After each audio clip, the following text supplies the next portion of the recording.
Ladies and gentlemen, this is your host Greg Bettis, and welcome to the fifth episode of The G Show. Thank you for tuning in. Today's topic is a special topic. It's something that's been in my heart since I was a child.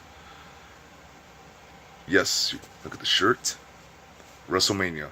Got this shirt 3 years ago at WrestleMania 32 in Arlington, Texas at the AT&T Stadium. It was a great experience. Memories that'll never be forgotten.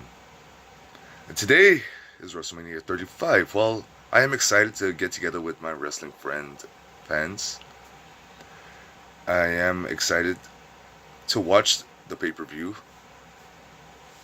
I don't believe this will be the greatest WrestleMania ever. I think we've already seen the greatest WrestleMania of all time.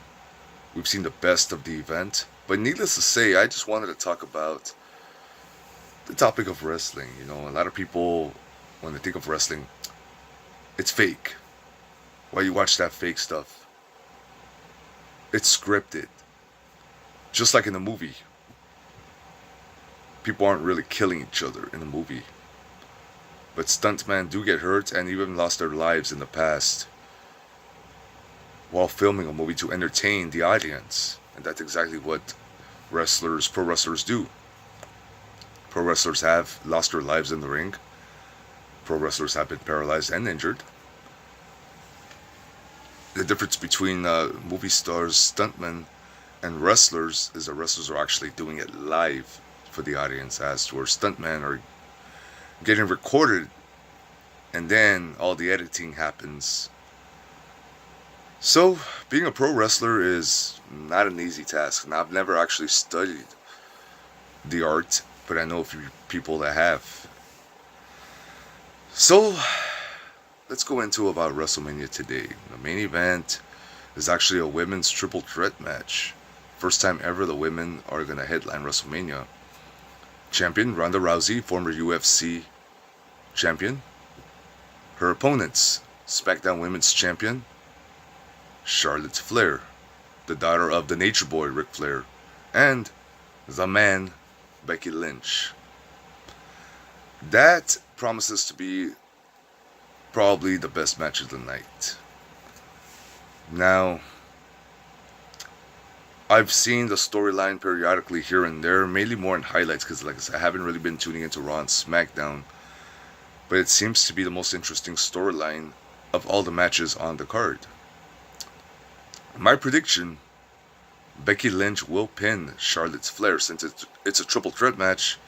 First woman to pin the other, regardless whether it's the champion or not, wins the Raw Women's title. And I believe since Charlotte Flair already has the SmackDown Women's title, she's on one show, Becky Lynch will pin her to get the Raw Women's title. That's how I see it going down. But I see this match with a lot of action, women possibly going through a table. There's going to be a lot of entertainment in this match. Brock Lesnar versus Seth Rollins for the Universal title. Brock Lesnar is a big draw, yes. But I believe the man is a very, very lazy and boring competitor in the ring. Very one-dimensional. I believe he will retain his Universal title as much as I would love to see Seth Rollins do it. Brock Lesnar will walk out of WrestleMania as the champion.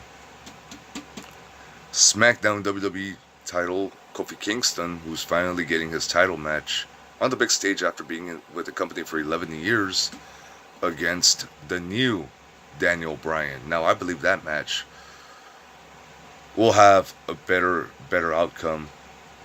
Maybe not better outcome, but will be a more interesting, entertaining match than the Universal title match. And I believe Kofi Kingston will finally get his due and will finally win the WWE title. There's got to be one of the main titles has to change hands tonight from the men's division. Now, Bobby Lashley versus the Demon Finn Balor. Finn Balor is one of the greatest performers in the ring today. I believe he will win and the Demon will remain undefeated as the Demon, his alter ego. That's a match I'm looking forward to also. But the match I'm looking forward to the most hasn't really had a very interesting storyline. I mean, there's been a few good promos here and there.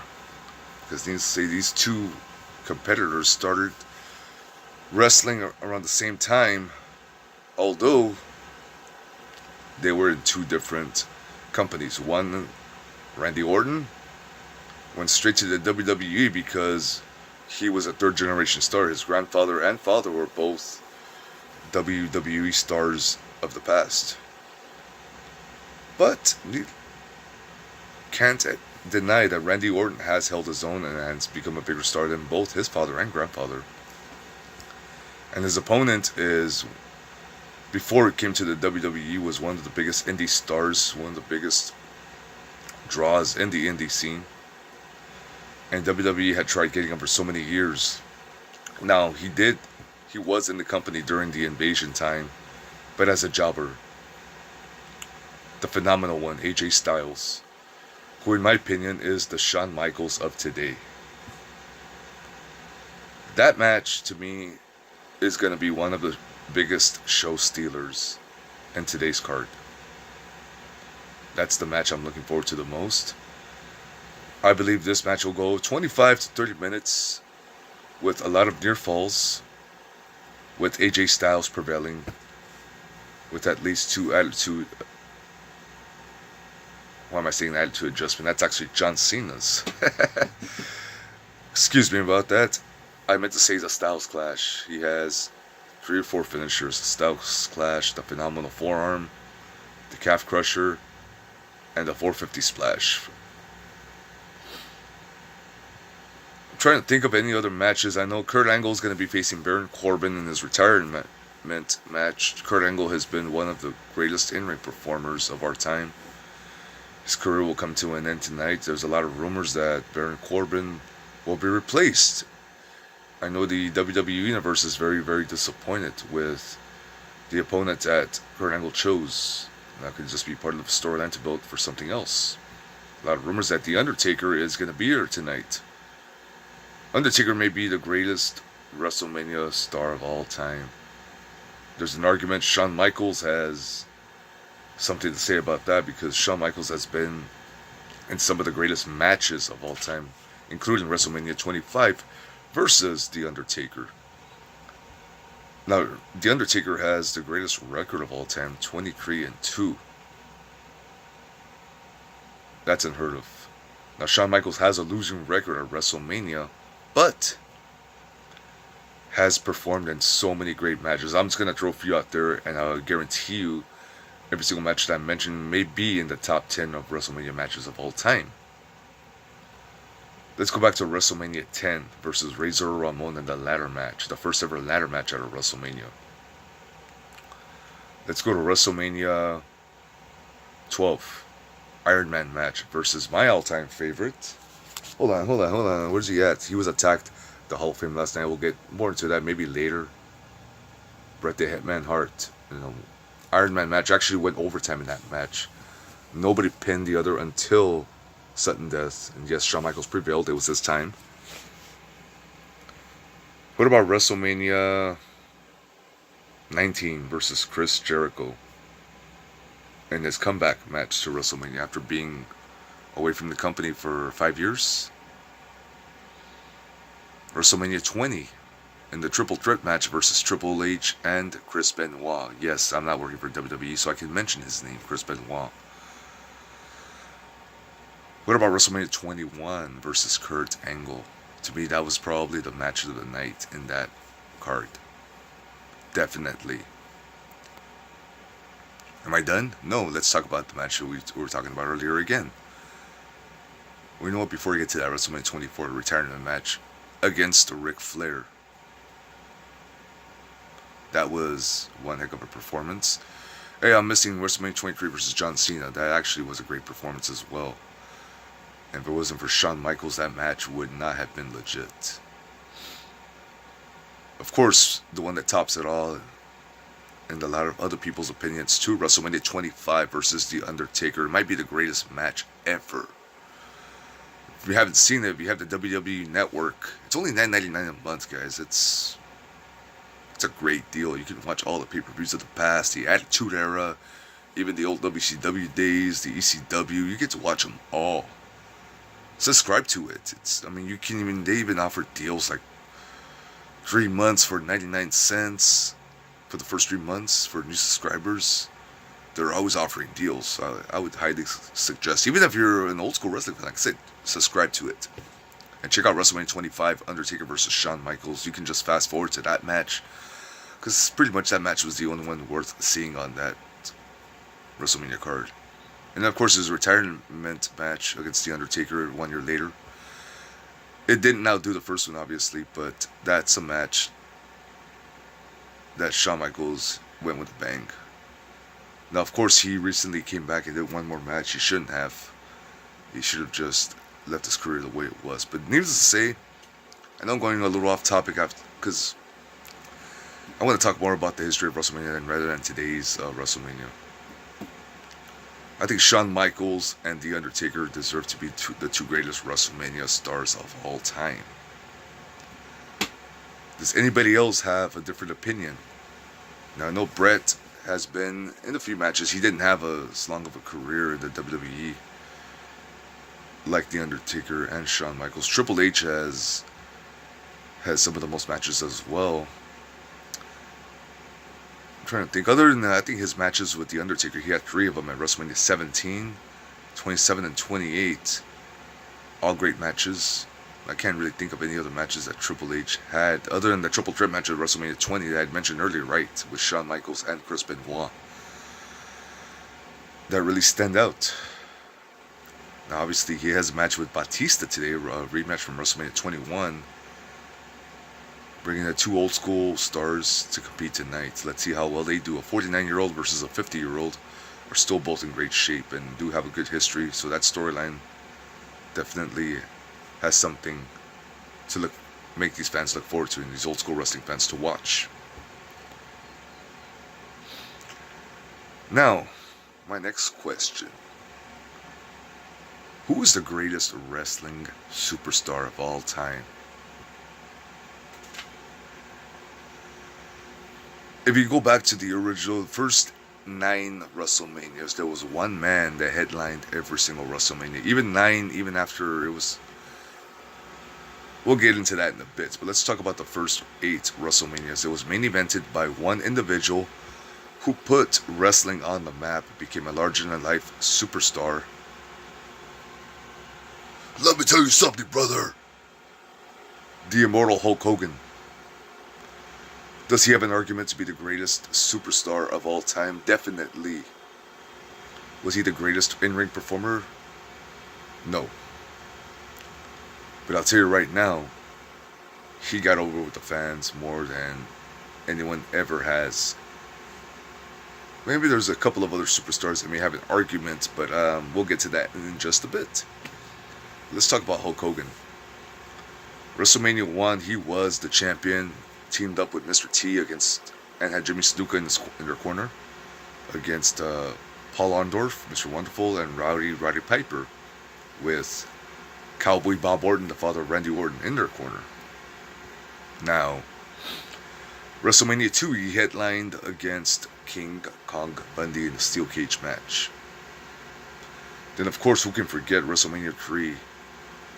This match is still talked about today, against the 8th wonder of the world, who was the face of the company until the torch was passed that night to Hulk Hogan, Andre the Giant.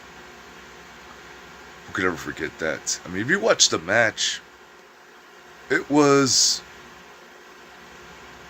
good, but it wasn't great. To me, in my opinion, Ricky Steamboat versus Randy Savage, Macho Man Randy Savage, at WrestleMania 3 was the best match of the night.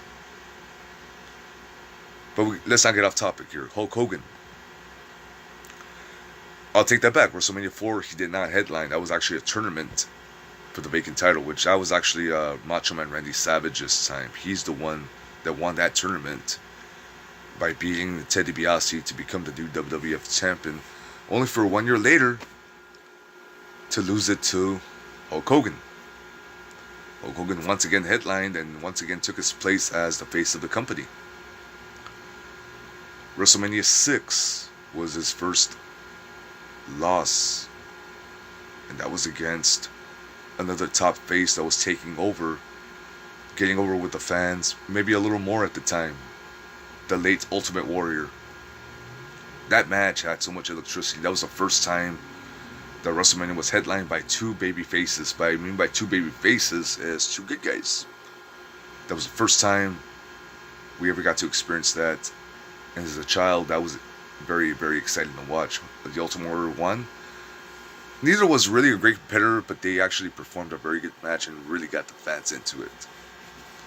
That's another match I would suggest you all watch. That has to be top 10 of all time for WrestleMania matches. WrestleMania 7 regained the title against Sergeant Slaughter. At the time, we had the Desert Storm War. Sergeant Slaughter was an American traitor, along with Colonel Mustafa, who was known earlier as the Iron Sheik, and General Adnan. The Iraqis, they made the storyline real interesting and a little personal. Hulk Hogan was always the real American that stood for everything that America stood for. WrestleMania 8, that match against he was Sid Justice at the time, later became known as Psycho Sid and Sid Vicious. Kind of a crappy ending, and there was a disqualification. Papa Shango came in, who was later known as the Godfather. Backed up Sid Justice. The Ultimate Warrior made his comeback. They celebrated together. And then this is where Hulk Hogan took a little time off after, came back at WrestleMania 9 to team up with Bruce the Barber Beefcake, who was inducted into the Hall of Fame last night. Congratulations to him. Against the $1 billion Money Incorporated, which was Ted DiBiase and IRS. Now, that match ended up getting a disqualification for Hogan and Barber Beefcake because they started throwing money into the crowd. That WrestleMania 9 is considered one of the worst WrestleManias ever. And when it was Bret Hart's time at the end, when he lost to Yokozuna won his title, Hulk Hogan came in and was challenged by Yokozuna right then and there when Mr. Fuji, the manager, the late Mr. Fuji too, I should say. Hulk Hogan regained his title, only to lose it a few months later. And after that, Hulkamania was done until WrestleMania 18, 9 years later, when he came back to the WWE and faced The Rock as Hollywood Hulk Hogan in the NWO. Passed the torch to The Rock. Now, kind of summarized his Hulk Hogan's WWF career and his WrestleManias. Let's talk about his WCW days when he formed the NWO. Hulk Hogan was a very, very ruthless heel, just like he was beloved as a babyface. And that's why I believe Hulk Hogan is the greatest superstar of all time. He helped WCW beat out WWE in the Monday Night Wars for so many weeks. WCW was always under WWE until he went over and helped the company get over. And that's why I believe Hulk Hogan is the greatest superstar of all time. Now, there is another superstar I'm going to bring up right now who may have an argument as one of the biggest draws ever too. Why? Because that's the bottom line. Because Stone Cold said so. I want a beer now. Stone Cold Steve Austin was possibly the most popular star during the Attitude Era, which is probably the biggest time that WWE ever had. It was during the Attitude Era, and Stone Cold Steve Austin was the biggest star then. I would have to put him right after Hogan. Stone Cold, when he came into the WWF, was the ringmaster. In the WCW, he was the Stunning Steve with the Hollywood Blondes with Brian Pillman. Didn't become a big name until he became Stone Cold Steve Austin and won the King of the Ring in 94 '96 when he beat Jake the Snake Robertson, and that's after he won. That's when Austin 316 was born. When he made the statement, Austin 316 says, "I just whipped her ass," and that's all she wrote. Now Stone Cold was a different kind of star. It was more of a badass, beer chugging.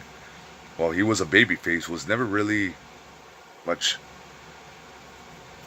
preached to the fans like Hulk Hogan would. He was just a badass that would come out and kick some ass, stun people. Anytime he makes an appearance on television today, ratings skyrocket, and the fans still love him till this day. The Texas Rattlesnake. One of my personal favorite WrestleMania matches is when he faced Bret the Hitman Hart at WrestleMania 13, and that's the match that Stone Cold even had said in podcasts and several interviews that that's the match that he felt put him over on the map. He had a lot of respect for Bret the Hitman Hart. He inducted Bret the Hitman Hart into the Hall of Fame back in 2006. WrestleMania 17 against The Rock. That was a phenomenal match. Crazy ending when he turned heel. I didn't really think his second heel run was as good as his first. I know he was the leader of the Alliance, but I think his first heel run, when he was feuding with Bret Hart especially, was a better heel run than his second. Of course, he was a bit controversial, walked out of the company back in 2002, and according to backstage officials and rumors, he was supposed to job to a young Brock Lesnar at the time. And I thought that was wrong to have him job to Brock Lesnar so early instead of jobbing him to him like The Rock did at SummerSlam 2002 at a big event. Stone Cold had a big impact with the company and had a lot to do with why the Attitude Era was the biggest era for WWF at the time. The only other star to me that has a case to be the biggest name during that era was The Rock. Now, The Rock may be the biggest name in wrestling history as a celebrity overall. Look at The Rock, Dwayne Johnson. He's doing movies now, biggest Hollywood star. And during the time when The Rock became a face, he was making a big impact as well. But I never felt that he had the same impact as Stone Cold Steve Austin. May have had better promos, maybe not by much, but he had a lot of great lines. Great at the mic. Stone Cold was too, though. Stone Cold was more of a just badass shit talker, while The Rock was very humorous and would insult people and make the fans laugh as much as he would entertain them with his ass kicking too. Ric Flair. The Nature Boy Ric Flair has an argument to be one of the greatest ever as well. He's more old school too. Probably the greatest heel ever. Was hated by wrestling fans, respected now. The Nature Boy. To me, that's the Mount Rushmore of wrestling right there. Hulk Hogan, Stone Cold, The Rock, and Ric Flair. The Undertaker is right outside. John Cena, too. John Cena, whether you like him or not, over the years, he carried the company on his back. Very controversial because, well, he was a babyface for most of his career. Has been since his Doctor of Thugonomics gimmick.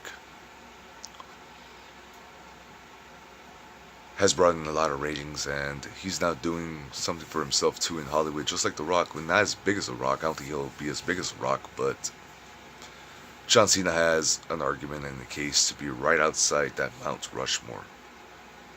Shawn Michaels, Triple H, who's been with the company for so long now, has authority too. He's had a great career too. I can throw in so many names out there. Chris Jericho. Let's talk about Chris Jericho. I know he's going to be with AEW. He's already signed with AEW, but Chris Jericho has one of the greatest resumes ever. Multi-time Intercontinental Champion, U.S. Champion, multi-time Tag Team Champion, multi-time World Champion. Was even the Cruiserweight Champion in his WCW days. Chris Jericho is a total package, and I think is very underrated. At 48 years old, he's still performing at a very high level. That's unheard of. And he's doing it full time too. He was doing it full time recently. Chris Jericho is one that has an argument to be on the Mount Rushmore as well. But anyways, anybody else want to throw any of their names out there?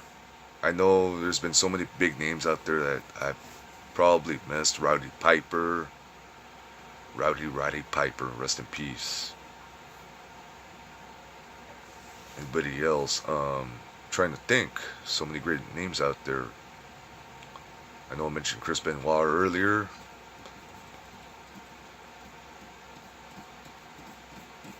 AJ Styles has been one of the greatest competitors for so many years. You know, finally signed with the company 3 years ago, and he's made a great impact. It's just unfortunate that WWE isn't what it was.